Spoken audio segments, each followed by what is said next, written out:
Thank you, Peter. I'd like to call the Lord Howell of Guildford, Foreign Office Minister. He was here a minute ago. There we are. To say a few words. Thank you very much for joining us.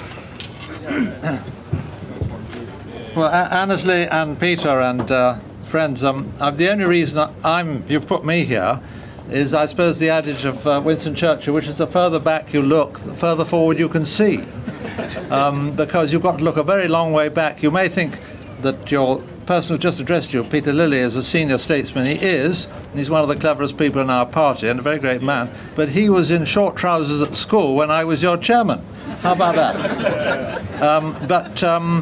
His threat that we may come back is a real one, because you're also looking at the the oldest member of the government. I joined this government, slightly to my surprise, as a Minister of State. Last time I was in government, 27 years ago, I was a Secretary of State.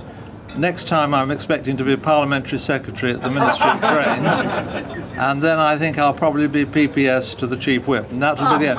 That'll be the end. So it's a downward curve, but it's a very pleasant one, and it is immensely exciting being in this coalition government, because there are some massive tasks to complete, and we're going to need, the Bow Group is just ideally suited to help us complete these tasks. You've got to be a little rude and revolutionary. You've got to be ready to be disowned by by members of the cabinet, tut and that sort of thing. In fact, you're not doing your job if there isn't a bit of friction and a bit of disowning and a bit of leaking.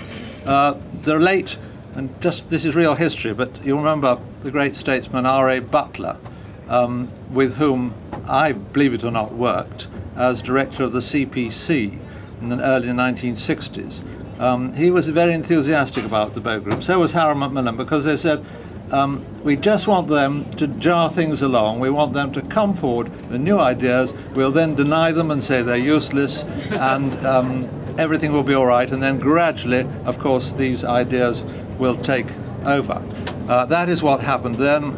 Now, what are the great dream thoughts that I want to see turn to reality? And towards the end, frankly, of my political career, who cares about my career now, I'd love to see them come to fruition. I'm going to put them actually as one idea. And it's an idea about the country, it's an idea about Britain, it's an idea about the United Kingdom.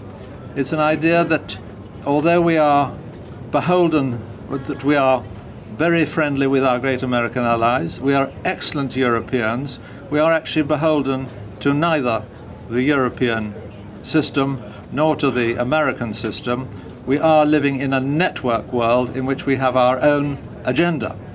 And our own agenda links us up magnificently with the rising powers of the planet, which may not be in the Atlantic area at all, because we have fantastic experience and wisdom from the past about how to integrate with and how to dialogue with the huge rising powers of Asia, the people with the money, the people with the technology, the people with the science, with the education, with the dedication, with the commitment to family life, with the numeracy, with the ingenuity, with the readiness to work on regardless under the Confucian principles. These are the people who are going to shape our lives, and we have to trade into their communities and their organizations. I don't say forget the UN and forget the platforms of the 20th century. Don't forget the EU. They're very valuable clubs we should be in. But there are new platforms and new clubs we've hardly even heard of. Shanghai Cooperation Organization, the BRIC summits, the so-called BASIC, that's Brazil, Africa, I can't remember, China, India, Japan, whatever. These are the great powers of the future, and we have got to be as agile in protecting and promoting our prosperity and our fortune and our contribution to stability and peace in the world by working with them as they were in the past. What has happened, in fact, is, it was the name of a pamphlet I wrote 15 years ago, and I called it Easternization. People say, what's he talking about, Easternization? We all know that the world is Westernization. The East is Westernized. And I said, no, it's gone the other way. It's the West that's Easternizing. It's their values, their technology, their money, certainly, their investment that we now need to think about. So it's a big change in the adjustment of this wonderful, agile country, this ingenious country full of talent, to that new situation and to the new global network, and indeed to the Commonwealth network as well, of which we're a member, grossly underexploited opportunity for us, 54 members, stretching right across continents and faiths. All these are the glittering opportunities of the future, and I would love to see the Bow Group plunge in and turn those opportunities into realities. Now, you've got to, as I'm an old politician probably, Annesley, you're probably going to have to physically stop me in a moment.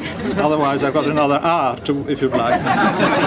But I will stop there. It's lovely to be here again, even though 48 years ago was the last time I was the chair. You're still going strong. It's all terrific. Well done, Annesley. Well done, all of you. Thank you for listening to an old timer. Bravo!